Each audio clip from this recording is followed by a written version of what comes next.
So now we will enter into our second technical session of the day, which is role of operational risk in ERM framework. And to present on to this topic, I now request to introduce our second speaker of the day, Mr. Sir Sean Titley. He is the Director of Enterprise and Operational Risk at Metro Bank. Sean has 30 years of experience in risk management across disciplines, including enterprise risk, operational risk, credit risk, strategic risk, and front office supervision. He is passionate advocate for furtherance of operational risk as a discipline, co-authoring papers and acting as a speaker and panelist at many external events.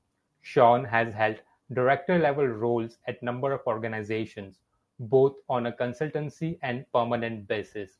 He is currently Director of Enterprise and Operational Risk at Metro Bank, running a team responsible for bank's overall risk management framework and approach to operational risk from second-line perspective.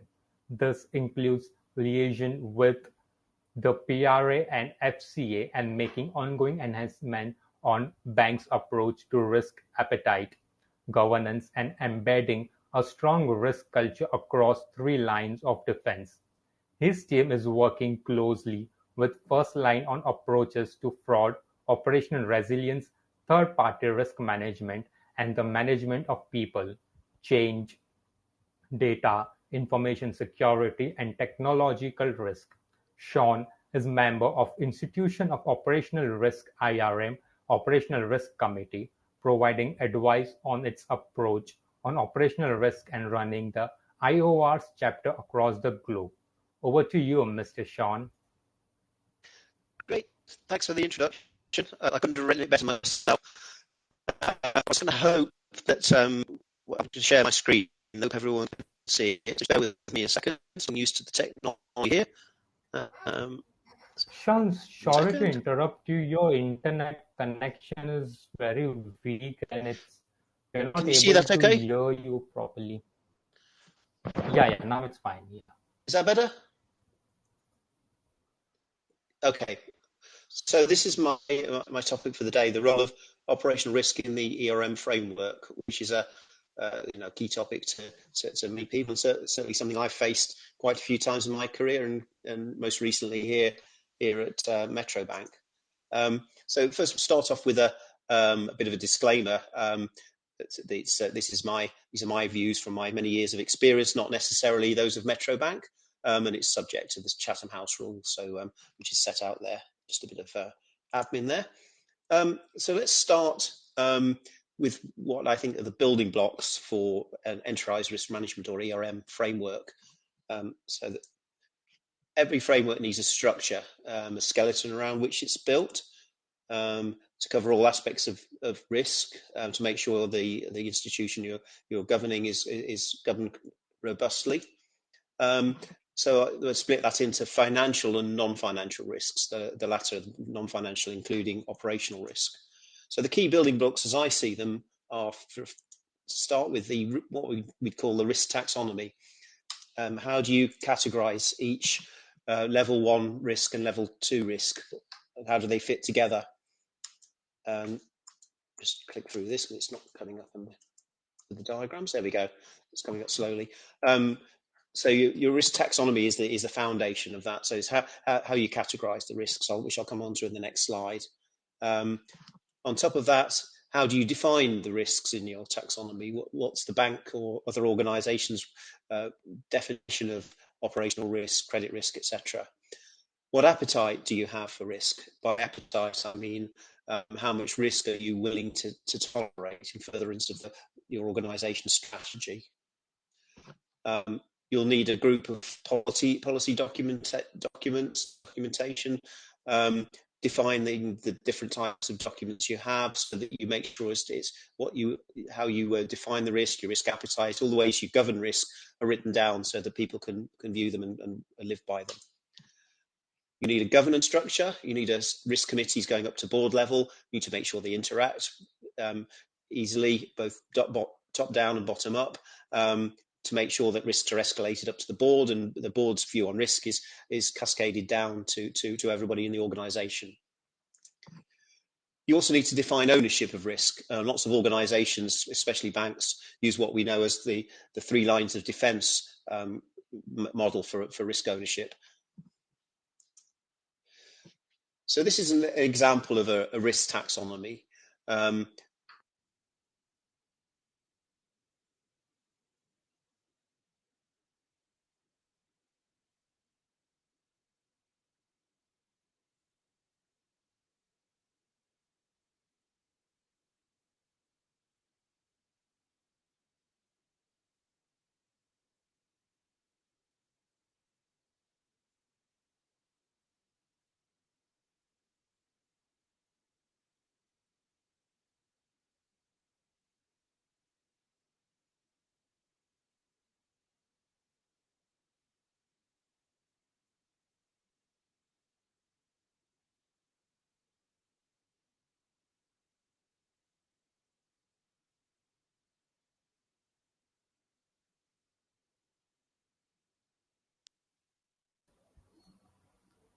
Hello, Sean. Sorry to interrupt you.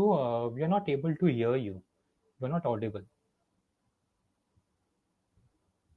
I think you have issue with your mic or something.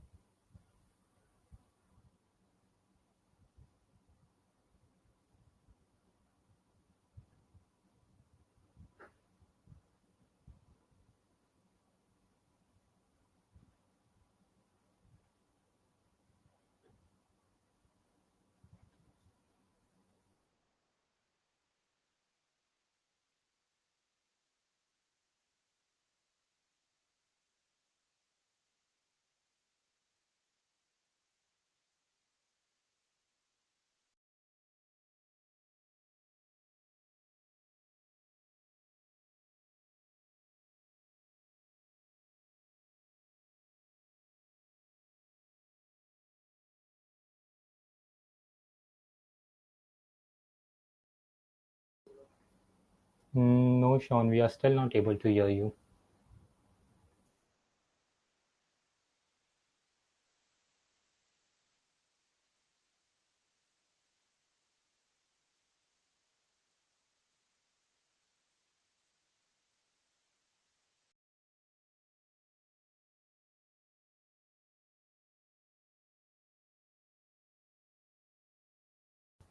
No, Sean, we are not.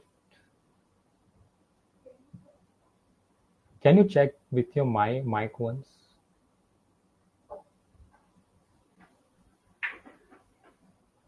Yeah, you're audible now. Is that Yes, you are. any better? Can you hear me now? Can you speak once? Yeah, we can hear you. Yeah, so better now. Yes, it's fine. Okay, sorry about these technical hitches. So go back to the slides. So I think we finished on that slide. So the next thing is one of the polls that I've prepared. So I think you'll be able to put the poll up on the screen for me.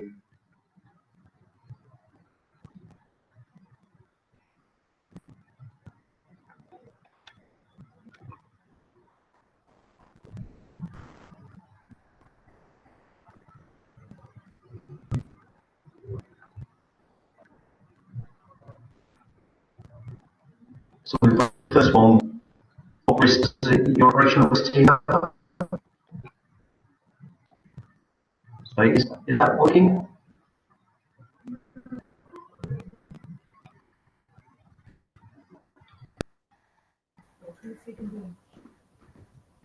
Yes, polls are working,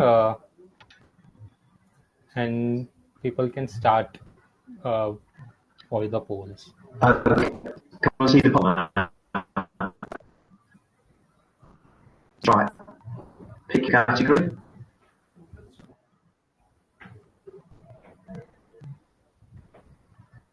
just a little bit of time. Yeah, from the polls on the screen.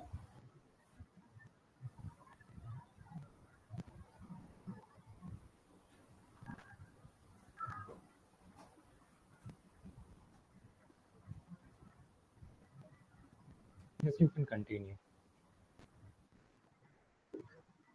Okay. So I presume we can look at the polls at the end of the presentation. Okay, so I'll move on to the next one. So the operational risk taxonomy. So most people in banking are familiar with the Basel categories of operational risk, which have been in place for quite a long time.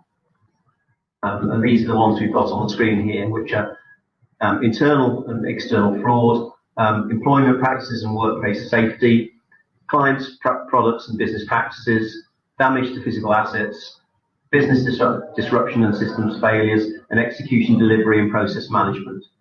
So those are the ones that were put in place many years ago. A lot of banks now use a variant of that because they consider them to be out of date. So many banks have their own operational risk taxonomy, which maps back to these categories, but isn't exactly the same. So this is an example of one that I'm familiar with for operational risk. So we've got subsets of operational risk for people risk, the risk of people getting injured and that kind of thing, but also the risks of not having the right people, not having the right training for people. Data risks, so poor quality data, poorly managed data, information security, which would include cyber attacks, loss of allies quite closely to data. So that's one of the top risks for most banks. It certainly is one of the been the top risk for all banks I've been at, potential of a cyber attack, which has increased during the current crisis.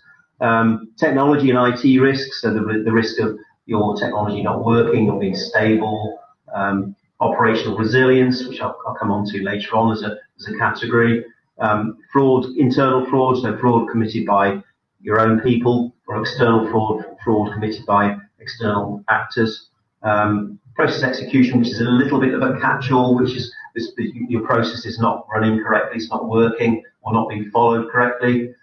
Physical security, which is the security of people getting into the building, people stealing assets, anything to do with the actual physical rather than digital world.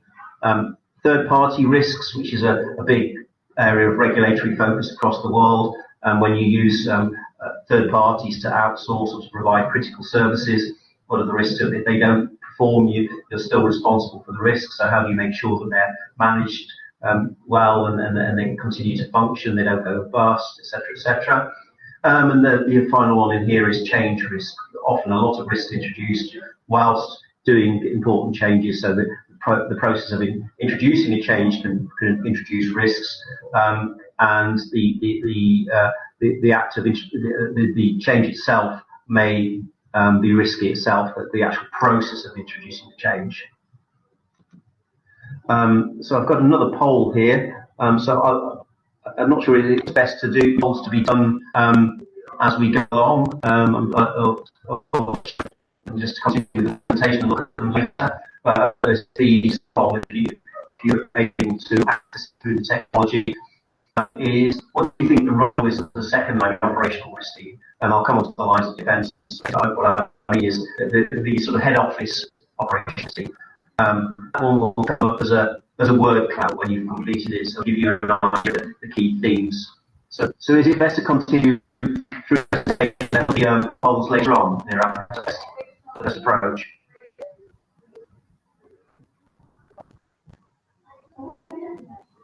Okay.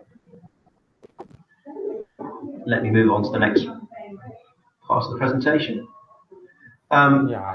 Just a small information that audience, please submit your vote, and at the end of the session we will see the results. As of now we are not able to get the result, but in the end we will be able to see the results of the polls. Okay, that's great. I'll give you a bit of time to go through the results and also any questions that you may have. So please fire away and we'll look at the end of the presentation. So the next section, the building block I was going to move on to, was risk definition and risk appetite. So there's a diagram there showing the key things. So it's important, first of all, to categorise, to come up with your own firm's definition of each type of risk. So for operational risk, most banks, which it's my background, but other organisations use similar categorisations. Most banks use a variant of the Basel definition. So something like this. So operational risk being defined as risk events arising from inadequate or failed internal processes, people and systems, or from external events, cause regulatory censure, reputational damage, financial loss, service disruption, and/or detriment to the bank's customer base. So that's covering the risk and the potential impacts. The bank's appetite, or the organisation's appetite for each risk, needs to be defined. Certainly for banks, we need to have that. It's a good practice for organisations to define, as I mentioned earlier. We'll come on to this in more detail, what your appetite for risk is. So often we have a bank-wide risk statement that talks about our risk appetite as a whole. So here's an example. You can find loads and loads and loads of these on the internet, because banks and other organisations publish them. So here's the example I've chosen is the bank has a moderate appetite for risk within clearly defined and strictly operated parameters. The bank strives to create a sustainable growth for its stakeholders, living by its vision and values, providing opportunities for its colleagues to grow, and taking active steps to eliminate any negative impact on the climate and the environment as a whole. And then the diagram there shows that your risk appetite is aligned with the business strategy, the planning. It needs to be holistic, so it needs to be your risk appetite and your strategy need to go hand in hand to make sure your strategy delivers on your risk appetite, and your risk appetite is in line with your strategy, strategic decisioning. So just to continue with that, definition, risk appetite can be defined as the aggregate level and types of risk that the organisation is willing to accept in its pursuit of its stated business objectives. And it's, as I mentioned before, central to decision making. And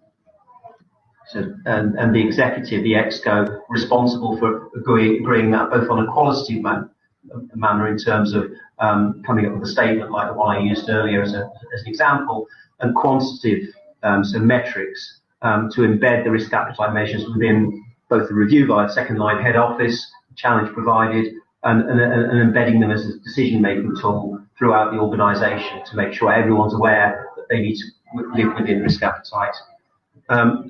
The quantitative measures, long term for that is key risk indicators, or KRIs, which we'll look at in more detail later.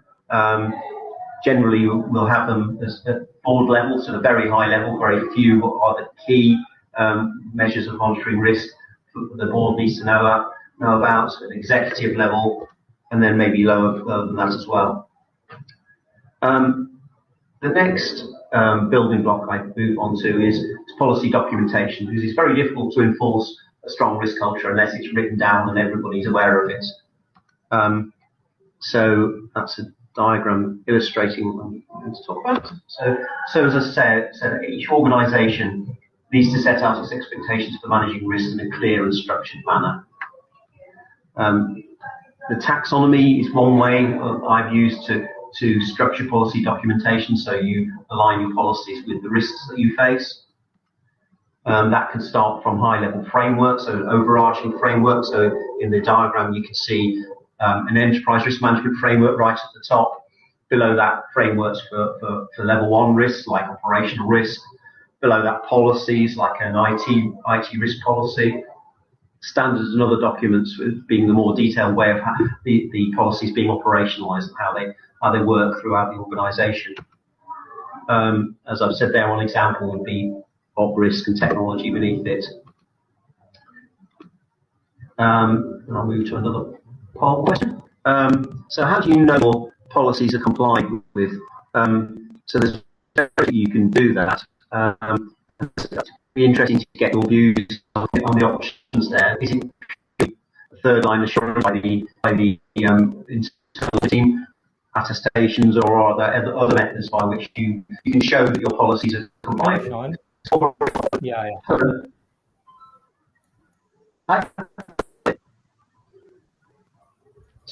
Yeah, So I just Sean, heard just something one and update. then there a second. So Hello. so I'll leave that with you to complete later on. Hello. Hello. Sean, yeah, just an update about the polls.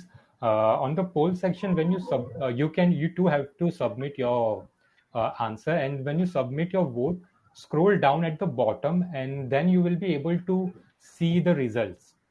Oh, okay, good. Yeah. So you can just after each and every question, you can submit the vote, and you'll be able to see the answer results at the bottom, and you can then continue. Okay, that's great. Thank you. I'll come back to them myself later. I'll leave it to look at this as we go. Okay, so the next building block, governance. So this we're talking about the way that risk is managed by your governance structure. So there's a diagram here, an example of how it could work at a bank. I think all public organisations, risk is ultimately governed by the board of directors. So that would be where the buck stops, basically. The board often delegates risk management to a board level risk committee. Below that, generally the executive will have a committee where they look at that in more detail. And then as you go down the list, more granular management of risk. So you might have an operational risk oversight committee or a non-financial risk oversight committee looking at those types of risk in more detail, and regional or business specific risk committees. Using your key risk indicators at different levels throughout the structure. So you might have more granular metrics right at the bottom of the structure, rolling right up to very high level board level key risk indicators. And often, as the arrows show, are often escalated up from the bottom, so feed up from the bottom and aggregated to show, you might have lots of little risks across the organisation that funnel up to become a big risk that comes up to board level, and you'll have a top-down approach from the board down. Now, I've talked about the 3 lines of defence model briefly before. So there's a diagram here of how that would work from an operational risk perspective within the ERM. So you've got the first, second, and third lines of defence. It's a way of promoting a strong risk culture across the whole organisation, which is for banks is pretty much expected by the regulators. So the first line in the left hand there owns and manages the risks. So day to day, everybody in your organisation is or should be a risk manager. The first line, the business designs the effective controls to make sure they've got controls around the risk that they face, align strategy with risk appetite, training, etc. So the key type people would be first line executives at banks, what's known as senior management functions, risk directors, champions, subject matter experts, and then you have probably an executive committee and business type committees that look at them for the first line. The second line provide oversight, review, and challenge. They set the frameworks. That would be people reporting like me, reporting into the chief risk officer. So that's my title there, Director of Enterprise and Operational Risk. A team like my team that look after those risks, and those are the risk governance committees that we saw on the previous slide.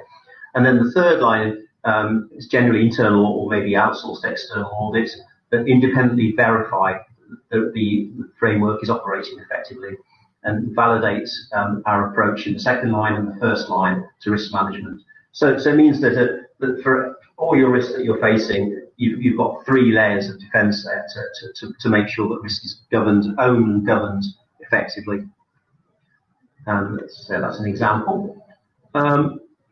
One more poll, and I won't run on the polls too long. I'll just leave you to look at them. So, how effective is your 3 lines of defence model? That's the next poll. So let's take a look at and we'll come to the results. You can look at real time. It's a little bit difficult for me to look at them as I'm presenting. We can go into detail later. Okay. So we've looked at the building blocks, now specifically looking at operational risk management. So what tools do we use and how do we structure ourselves within the enterprise risk management framework to monitor and measure operational risk? As you probably gathered already, I do like a good diagram. So here's one of how the op risk framework fits within the enterprise risk management framework and the key tools that we use, governed by the op risk framework. As I mentioned in the policy documentation, you generally have them set out in the high level and framework documents and more detail in policies and standards. A key point of that is to make sure that training is provided. So if you put a new policy in place or refresh a policy periodically, that you remind people what it's there for, what the responsibilities are. And the outcome at the bottom there is to make sure that the organisation is resilient. So operational resilience being the term that's given to it by the regulators and most banks use. So to make sure you're operationally resilient, which we'll talk about in a bit. So the key pillars that were in there, the first one we look at is internal and external events. Every organisation looks to minimise the impact of incidents. Things happen to you, things go wrong. How do you minimise the impact of that on your colleagues and customers and the organisation as a whole? It's therefore really important that each organisation is able to track events easily and make sure that lessons are learned, and that you can record the losses that you're experiencing from an operational risk perspective, and any near misses where losses are avoided or recorded. To facilitate internal risk discussions and support accuracy, it's also good to look at external events, data regarding what the issues that happen to other organisations. So it's basically, what if? Could that happen here? If it did happen here, how would we respond? So the next pillar that we use from an operational risk perspective to identify and monitor risks. The various variants of this, but the terminology I use is risk control self-assessments, or RCSAs for short. They're a means by which the first line, the business and support areas, periodically perform an exercise to identify and assess the operational risks they're exposed to, controls that are held against them, and how adequate those controls are. Generally conducted at least annually. Some banks do them 6 monthly or quarterly. And more frequently if there's a material change to the op risk profile, so a significant op risk loss or an event, or the business model changes significantly. It's a structured framework for identifying, evaluating and assessing operational risks on an inherent and residual basis. So that means what's the risk if you didn't have any controls? What's your inherent risk? And after you've got those controls or mitigants, they're in place and they're working, what is your residual risk? So that's how that works. We also use them to aggregate up to the top to look at what the organisation's top risks are. So you might have lots of, say, information security, low-level issues happening around the organisation. If you add them up, then it may be a high risk for the bank. Controls, as I mentioned before, there's a definition here, activities undertaken as a part of a process to reduce the likelihood of risks occurring or limit the impact if they do occur. It's important for each area to focus on key controls, which are the ones that, if you remove them, would increase the level of risk exposure to an unacceptable level. And those controls need to be tested on a regular basis to ensure that they're both designed, or they're put in place and put together well, and operating so they work in practice effectively. Another point. Question here on how we take RCSAs. So different firms have different approaches. I think the ideal approach that most organisations work towards is to happen on a real-time basis, so that there are one of the options there, but very few organisations in experience have actually got to that level of experience and maturity. I'll leave you a little bit of time to look at that.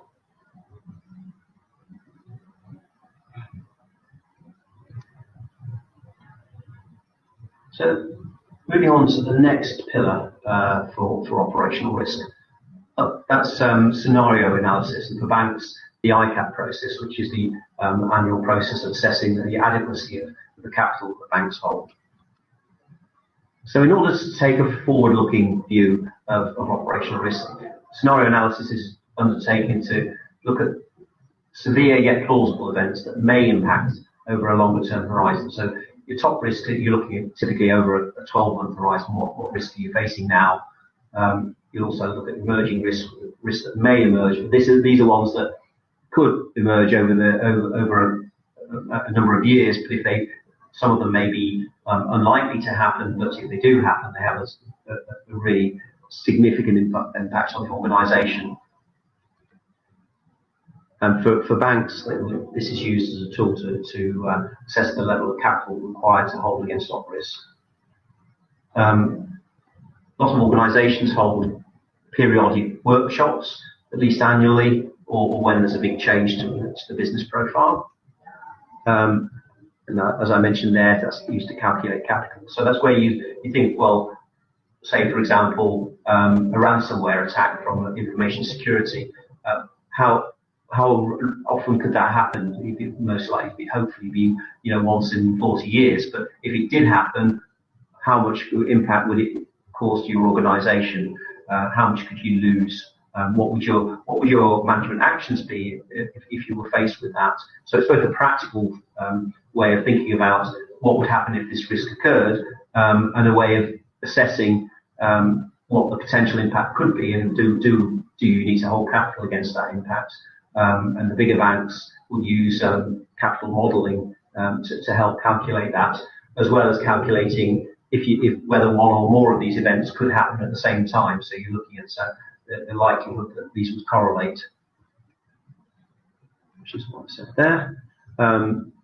Generally, they'll flow through the governance structure to make sure that up to board level, the organisation is happy with the scenarios that are chosen, the amount of risk that's calculated, and the amount of capital held against them. So the next pillar that I had was risk reporting. So we talked about KRIs, and here's a diagram of how KRIs would operate in practice, or key risk indicators. So the point here is having your thresholds at the right level. So if the red level is something that you should have where it would genuinely cause an unacceptable level of risk or a breach of risk appetite. And those would generally be reported right up to the board and exec. And you'd expect that if you were hitting a red indicator, and therefore you're above it risk appetite, there would be a plan in place to show how you return to green, to normality. Then you've got amber below that, which is where it's an early warning indicator. Basically, it's not hitting your red, so we're not massively concerned now, but it may cause a problem in the future.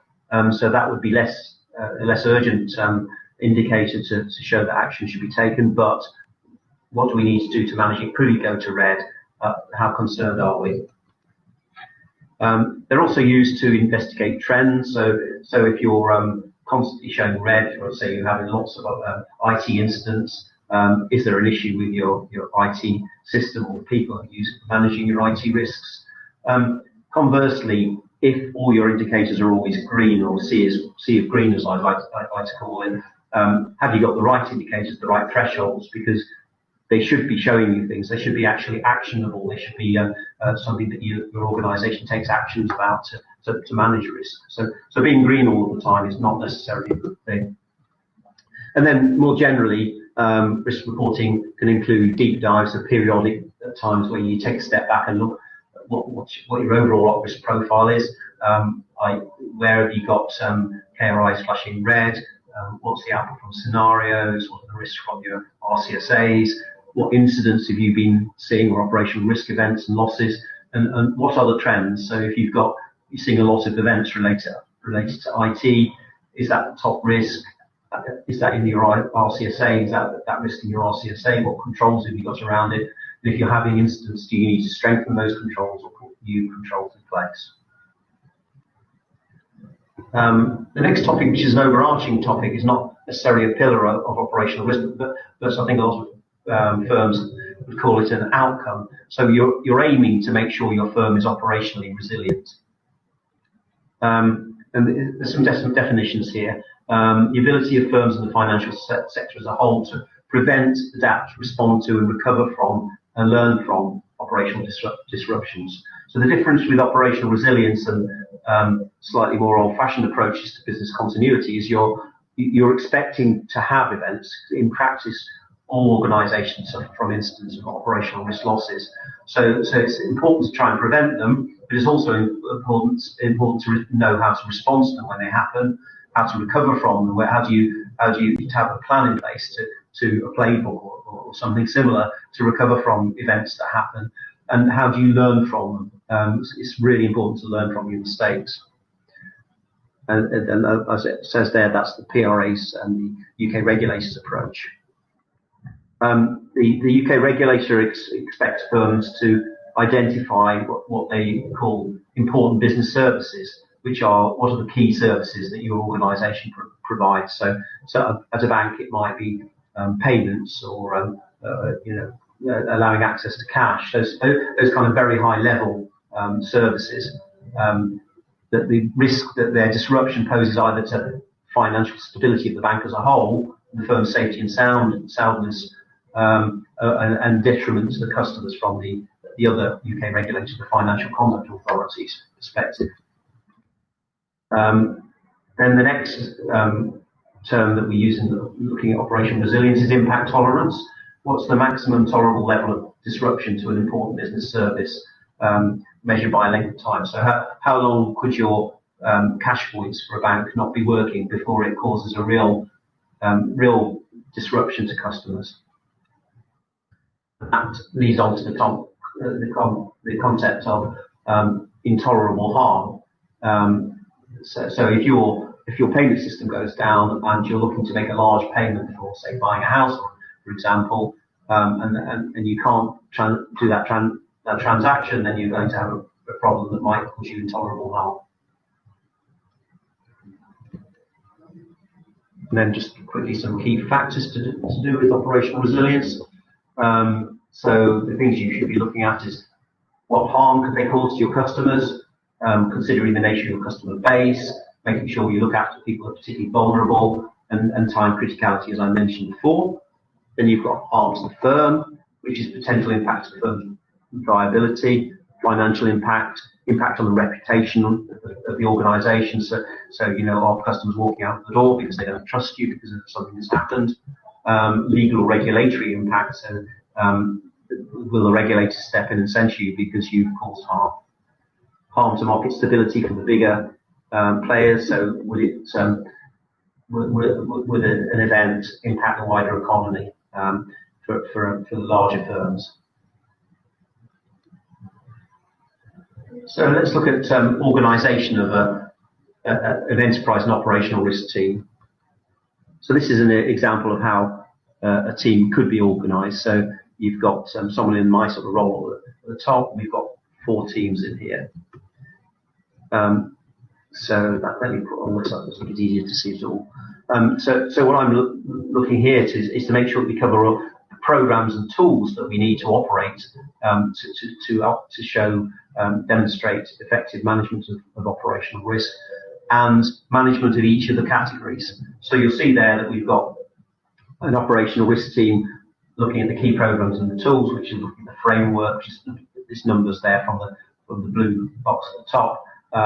The framework, they're looking at the RCSAs, they're looking at control testing, events, and then teams with specialist knowledge specialising in the particular types of risk that we're looking at. So one team looking at operational resilience and third party, etc. Another team looking at technology, infosec and cyber. So increasingly seeing people specialising in different areas of operational risk to make sure that we can provide effective oversight over the business from all the different types of risks they face, and we effectively use the tools that we've got at our disposal to do that management. So move on to one more poll. Just that's to do with how you organise yourselves between enterprise and operational. So I'll leave a little bit of time to have a look at that.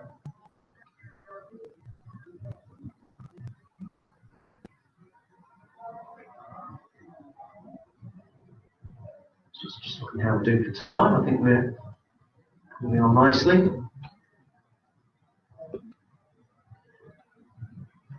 So the next diagram I have here is we're coming towards the end of the presentation, so we can look at the polls and any questions after this. How mature are you from an operational risk perspective? And how are you along the curve of operational risk maturity? Oops, there's two come at once. So at the bottom of the scale, I'd say none. Right at the beginning of your journey, you haven't got a coherent framework. There's nothing in place, so you're starting with a blank sheet of paper. Then I'd say the next step up the maturity curve is a fragmented approach to operational risk. So you're doing risk management activities, but they're ad hoc. They're not very well structured. There's a limited alignment of your risks to your strategy. So you're not thinking about risk when you're making strategic decisions, and you're not adjusting your risk appetite if you need to when you go into another market, different market or different business, etc. Then the next stage, I would say, is top down. So you've got that common framework and tools. You've defined what your top risks are. You do have a centralized process and a centralized team looking at risk assessment, but it's very much imposed from the top, not necessarily lived at levels below that. Then I would say you move to becoming partially mature. So you are discussing risk in your strategic decision making. You're not just having a top-down approach to risk. It's not just coming down from on high, but it's also a bottom-up approach. So they're flowing up from your lower level committees in the diagrams I showed earlier for governance. So it's both top-down and bottom-up. But the bit that's missing here is it fully embedded? Does everybody understand the risks they face? Are they all taking the actions they need to? Does everybody in the organisation understand that they own risk and they have a responsibility to act on them? And it's not just a head office function saying you need to do this activity to fill in forms. So that's why I'm saying that's partially mature. And then at the top end of the scale, fully mature. So that means you've got an advanced risk management capability. You've got a strong culture in place, strong risk culture in place. You're balancing risk and reward, so your reward structure it takes into account the risks that people face. You're not just rewarded for sales, but you are rewarded for managing risks effectively. So that's really what every bank is aiming for. So the final question, the final poll there is: where do you think you fit into that spectrum? So are you right at the beginning of the journey? Are you just starting? So you don't really have a framework in place at all?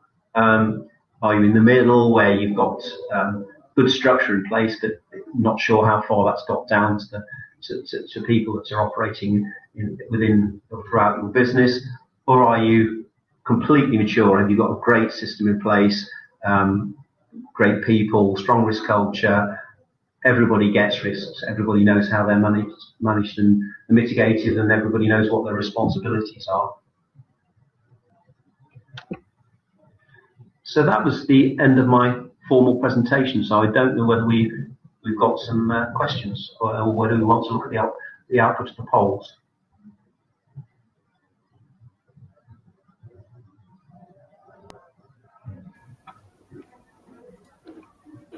Yeah, we can see the polls right down, and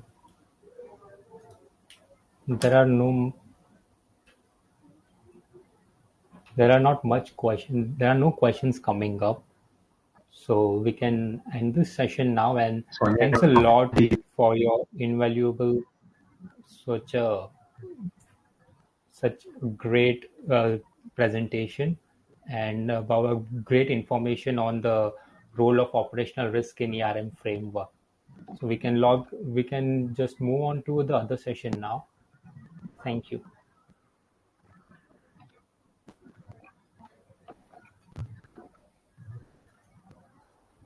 So technically there, I couldn't hear you for a minute.